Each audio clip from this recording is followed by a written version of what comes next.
One more time. We got another video. We back. If you're in your car, we want you to be careful. We want you to pay attention if you're home. We want you to relax and take it easy. The last video, we were supposed to have the men on this post. I had the men's meeting last Sunday, as prescribed on the last video. We had the fellas come together. We had the lights, we had the cameras, we had everything ready. 30 years of doing this, I want to say that you never stop learning. If you think you know, that's how I know that you don't know. I had the brothers there. It was about 10 of us. We started at about 4 p.m. and it ended at about 1 a.m. It was a lot. We couldn't tape. I had the cameras. I had the lights. We had everything set up. We were ready to go. But the brothers, it took me about a month or so to get everybody together because everybody's busy. Everybody has a job or two. They have families. They have things that they got to do. They have to execute. Having that meeting Sunday, the post today was supposed to be the brothers. And I'm trying to get you to understand the post didn't happen. Why am I here back on the video? Why did I have 10 brothers and I could not record that men's forum? Being in that barbershop for 30 years, hearing those stories, being so repetitive, being so redundant, being so mainstream, being connected, being identical, it's almost a twin. The stories, they run parallel and then they intersect and then they intertwine, then they come apart. It's a lot going on with the brothers, and so the reason I had the men's meetings, the reason I do the research, that is very, very intricate. It's like a surgery. It's so many brothers that's suffering in silence because we're supposed to protect and provide. We're supposed to handle the heavy lifting. But that, and yet, in lies the problem. The reason we couldn't make that video was because the brothers had so much that they put on the table. It was so, I don't have the vocabulary to enunciate or pronunciate or have the imagination to put together on this video to show you what was going on in that room. What I can do for sure is tell you that it was 10 brothers in that room from 4 o'clock to 1 o'clock in the morning, and I'm back here on this video, and they cannot, we can't put on camera what they said. So what we're going to do now is what happened, the spinoff from that forum, is now we're going to do it every week. Okay, so 4 times a month we're going to have these forums, so it got back on track. My experience that I learned from last Sunday was the fact that we could walk into the room, be prepared to do a video, and have a whole nother experience take place. So I went from doing it once a month for the first time. The first time turned into once a week. So now we're going to make videos, we're going to have men's postings. So for the ladies, we're going to have a lot more information now than we were initially going to have in the beginning. So this video is really about explaining where men are. I have several different locations. I have a lot of men that I reach out to. I try to get them to come in, but because they overstimulated, because they have 2 jobs, because they overworked on this job, because they come home and they fight at home, because they go in the streets and they fight in the streets, it's just a misunderstanding and a lack of communication. And then a lot of times the communication is lost in translation. We need to learn how to communicate with our sisters. We need you to understand that he is financing your delusion. When I say that, it is a fact. This is researched. I have the research. That 80% of the women live in the fantasy from time to time. It's different percentages for different women. We're not jumping on the sisters. I know for sure, without a shadow of a doubt, that you, my sister, have a lot of things going on in your head. And you're trying to figure it out. You're different compartments. You have different things all over everywhere. You're trying to pull them all in together and make it work as one. But I know for sure that you're doing that. Now, he may not know that. He may not understand that my sister needs some help. She needs assistance to be more efficient. So, my brothers, I'm telling you that I know you're suffering in silence, so I'm going to tell her what you will not say.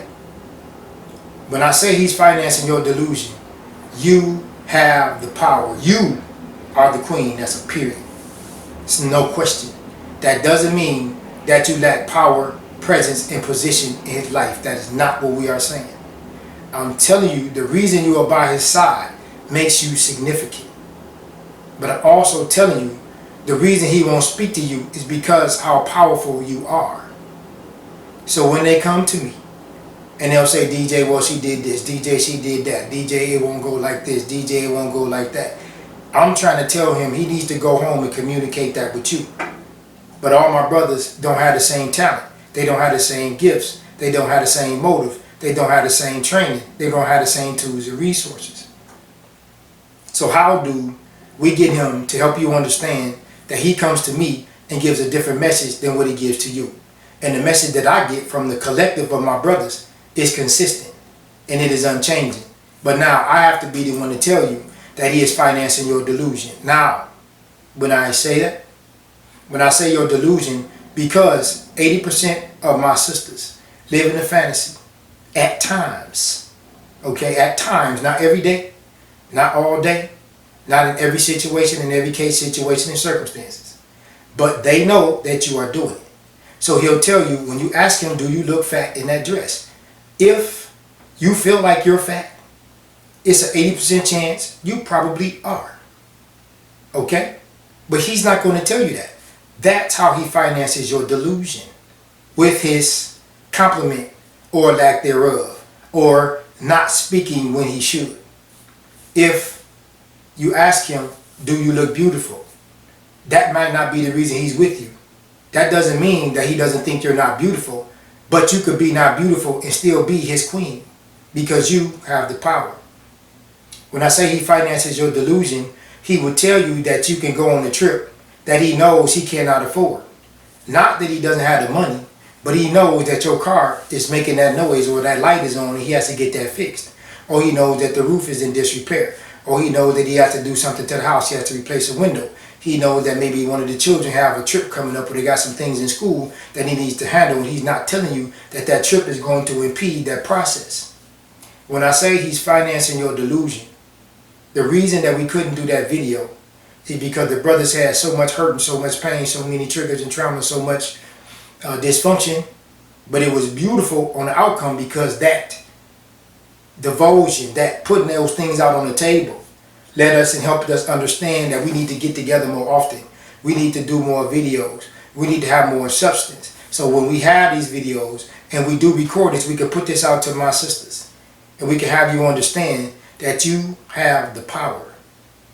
Having the power is when the man comes to you and chooses you, that makes you powerful. When you sit by his side every day, when you live in his house, when you are his wife, when you are his woman, you have the power. You have no need to be masculine. You have no need to be the man. You have no need to try to be in his position. Your power comes from your feminine energy. So he finances your delusion with lies and deceit. But it's a healthy way of deluding you, if you will, if there is a such thing, of a healthy delusion. Maybe like when we tell our children about Santa Claus, or the Easter Bunny, or the Tooth Fairy. We'll say these things to our children, not to hurt them, not to set them back. Because we care so much, we want to have this delusion, or we don't have this hope, or we don't have these things that they can look forward to, or that they can believe in. So the men are financing the delusion of a woman. This is 90% of the men. I don't care what his ethnic, socio-economic, political, religious background is. It doesn't matter. He is deluding you to a certain degree, but it is for your own good, because you want to hear the truth, but you don't want to hear it from him. You want the truth, but you want your beliefs and your understanding and your environment and your culture to not be changed by his truth. So he finances your delusion. So that is what we experience from the forum. So now the good comes out of the bad. So that one form that we did not take is leading us now to a form that we're going to have every week. So now we can look forward to every week. We're going to have some brothers on tape, and then we're going to get the sister together, and then we're going to go back to our regular men and women videos having the men and women forums. So we wanted to put this out here. I wanted to explain to you why that video wasn't shot. I want to explain to you what happened. So now, from now on, you'll hear, when I say finance this delusion, you'll hear how this works and how it happens. It's not a negative.